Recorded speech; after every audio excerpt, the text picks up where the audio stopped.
Hello, students. We are going to start up with the topic business environment. As the topic depicts its meaning, business environment means the environment in which an organization operates. So, business environment means the sum total of all the individuals, all the institutions, and all the forces that are outside the control of a business enterprise. It's very important. वो सारे forces, वो सारे individuals, वो सारे institutions जो एक business enterprise के control से बिल्कुल बाहर हैं, लेकिन फिर भी वो कहीं ना कहीं एक business enterprise को affect कर रहे हैं, is known as business environment. So, all the forces, whether it is social, economic, political, technological, or legal, affect the working of an enterprise indirectly.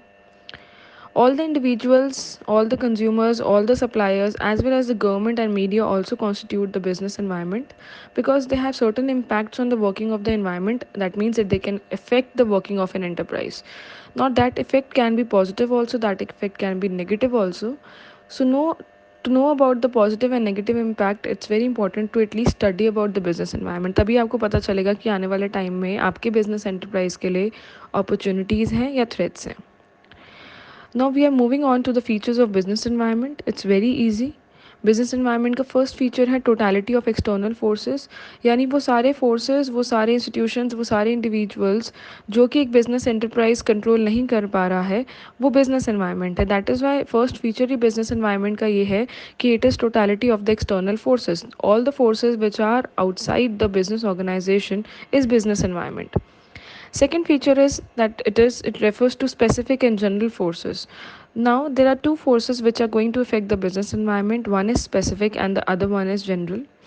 Specific will have a direct impact on the working of an organization, while general will have an indirect impact on the working of an organization.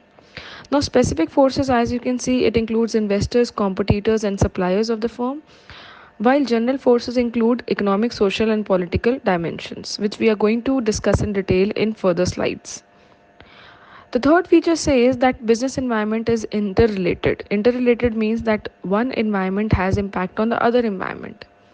For example, as you can see these days, that social environment, because all the society is being affected by COVID-19, so the dimension which is affected of business environment is social, but that social environment has an impact upon the economic environment as well, because our economy is going down, nobody is going to office, nobody is working these days. So the social environment has an impact on the economic environment. So we can say that all the dimensions of the business environment are interrelated to each other. That means one environment has impact on the other environment. Moving on to the next feature of business environment, they say that business environment is dynamic in nature. Now dynamic means that it keeps on changing. So business environment keeps on changing regularly because nothing is constant in the environment. You never know when the circumstances of the environment are going to change, and that can affect the working of your enterprise. Now the changing environment can act as an opportunity also, and the changing environment can act as a threat also for your organization. Now that totally depends कि situation क्या है, कि आपको उस situation change होने से opportunity मिल रही है या थ्रेट हो रहा है. Next is feature is uncertainty. Now business environment is totally uncertain in nature. Uncertain क्यों है? क्योंकि आप फ्यूचर प्रिडिक्शंस नहीं कर सकते हो. मे बी आप आगे के बारे में थोड़ा बहुत प्रिडिक्ट कर पा रहे हो, बट इट्स नॉट इम्पॉर्टेंट कि जो आप प्रिडिक्शंस कर रहे हो वो टोटली एक्यूरेट होगी, वो बिल्कुल प्रिसाइज होगी, ऐसा पॉसिबल नहीं है. तो बिजनेस एनवायरनमेंट का एक फीचर है that it is uncertain in nature. Next feature of business environment is it's very complex. That means it's very difficult to understand about the business environment. आपको पता चल रहा है कि आपके काम में फ़र्क पड़ रहा है. So we can see that our enterprise is affected by either social, either economic, either technological factor, but it's very difficult to calculate कि कौन सी dimension का effect कितना पड़ा है हमारे business enterprise पे. फॉर एग्जाम्पल हमारे प्रोडक्ट की डिमांड तो चेंज हो रही है, बट हमें हमें पता भी है कि बिजनेस एनवायरनमेंट में चेंजेस आ रहे हैं, इसलिए हमारे प्रोडक्ट की डिमांड चेंज हो रही है. बट ये कैलकुलेट करना कि इकोनॉमिक की वजह से कितना इम्पैक्ट पड़ा, सोशल की वजह से कितना पड़ा और टेक्नोलॉजिकल की वजह से कितना पड़ा is very difficult.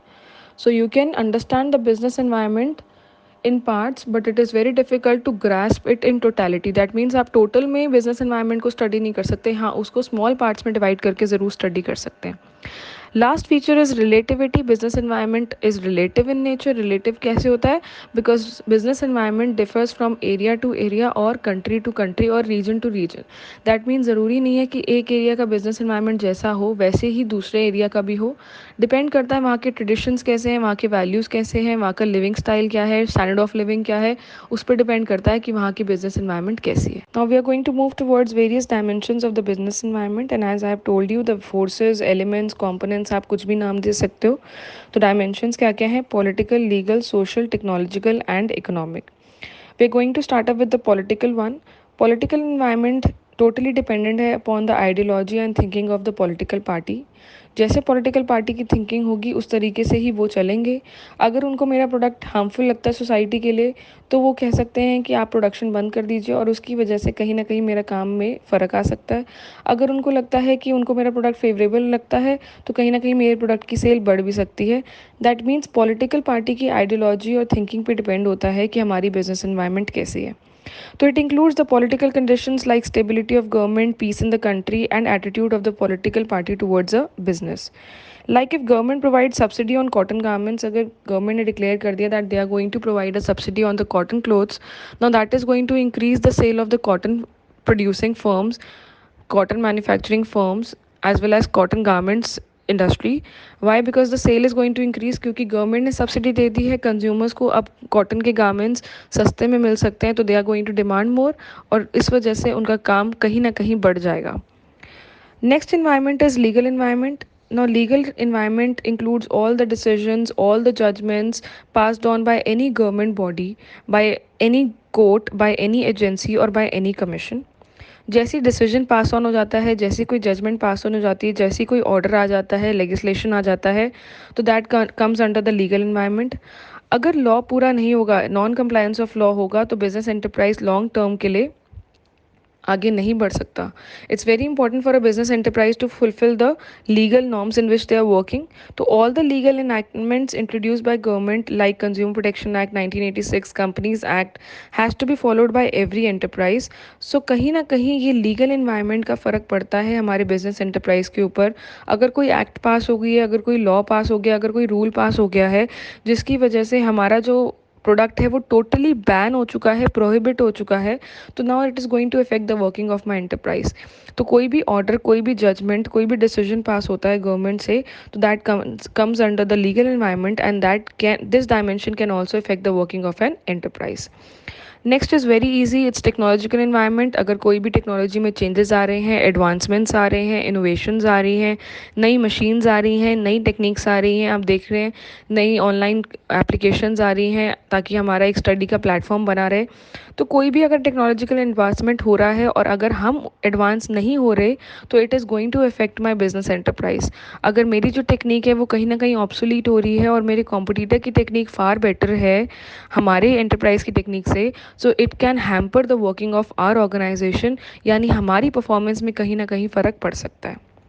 Moving on to the next dimension, it's social environment. Now, social environment includes all the social forces like it can be customs, it can be traditions, it can be values, it can be standard of living. आप क्या सोचते हैं, आप कैसे रहते हैं, आप कौन सा ट्रेडिशन फॉलो करते हैं, आप कौन से रिलीजन से हैं, that all comes under the social environment. Now, social trends, social values, social traditions have certain impact on the working of an enterprise. अब बिजनेस एंटरप्राइज बहुत स्मार्ट होते हैं. वो आसपास के लोगों को जज करने की कोशिश करते हैं कि उनके सेंटिमेंट्स कैसे हैं, उनकी सोच कैसी है, उनका कल्चर क्या है, उनका रिलीजन क्या है, और उसी तरीके से वो कमोडिटीज़ को बनाना शुरू कर देते हैं. तो अगर आप बिजनेस एनवायरनमेंट पढ़ोगे तो कहीं ना कहीं आप सोशल डायमेंशन का एडवांटेज भी ले सकते हो. एडवांटेज तब ले सकते हो कि आप जज कर रहे हो कि क्या कल्चर चल रहा है, क्या ट्रेडिशन चल रहा है, और उसी तरीके से आप प्रोडक्शन कर रहे हो, तो your sale can be more. तो social trends have various opportunities and even threats to a business enterprise. तो सोशल ट्रेंड्स की वजह से कई बार बिजनेस एंटरप्राइज को अपॉर्चुनिटीज़ तो मिलती है, बट साथ के साथ थ्रेट्स यानी हिंड्रेंस के भी चांसेस बहुत ज़्यादा होते हैं, रुकावट के भी चांसेस बहुत ज़्यादा होते हैं. बहुत सारी वैल्यूज़ होती हैं जो एक बिजनेस एंटरप्राइज को फॉलो करनी चाहिए, जैसे कि नॉन डिस्क्रिमिनेटरी एम्प्लॉयमेंट प्रैक्टिस, और कहीं ना कहीं इन प्रैक्टिसेस की वजह से उनकी बिजनेस एनवायरनमेंट पे फ़र्क पड़ता है, उनके वर्किंग कंडीशंस पे फ़र्क पड़ता है. Moving on to the last environment that is economic environment. तो ये टर्म्स जो आएंगी ये आपने इकोनॉमिक्स में बहुत ज़्यादा पढ़ी होंगी। तो कहीं ना कहीं इन्फ्लेशन रेट की वजह से, कहीं ना कहीं इंटरेस्ट रेट की वजह से एक पर्सन या एक हाउस होल्ड की डिस्पोजेबल इनकम से भी एक बिजनेस एंटरप्राइज पे फ़र्क पड़ सकता है। अगर बैंक का इंटरेस्ट रेट चेंज हो रहा है, अगर बैंक अपना इंटरेस्ट रेट बढ़ा रहा है, तो households will not take the loans from the bank. और क्योंकि हाउस होल्ड लोन नहीं ले रहे हैं, उनके पास पैसे नहीं हैं, मार्केट में मनी सप्लाई नहीं है, तो ऑब्वियसली वो गुड्स एंड कमोडिटीज़ जो है वो मार्केट से परचेज नहीं करेंगे। तो it can effect the enterprise, business enterprise. जो सेल उसने एक्सपेक्ट करी थी वो सेल नहीं हो पा रही। क्यों? क्योंकि लोग कुछ सामान खरीद ही नहीं रहे, क्योंकि लोगों के हाथ में पैसा ही नहीं है। क्यों नहीं है? बिकॉज बैंक्स ने इंटरेस्ट रेट बहुत बढ़ा दिया है। कहीं ना कहीं टैक्स रेट इंक्रीज़ हो गया। टैक्स रेट इंक्रीज़ होने की वजह से एक पर्सन या एक हाउस होल्ड की जो डिस्पोजेबल इनकम थी वो रिड्यूस हो गई। डिस्पोजेबल इनकम रिड्यूस होने की वजह से वो एक्सपेंडिचर नहीं कर रहे हैं, कमोडिटीज़ परचेज नहीं कर रहे। Again it is going to affect the working of an enterprise. So economic environment, और we can say economic dimension also has an effect on working of an enterprise. Thank you class, we will continue with the remaining topics in the future videos.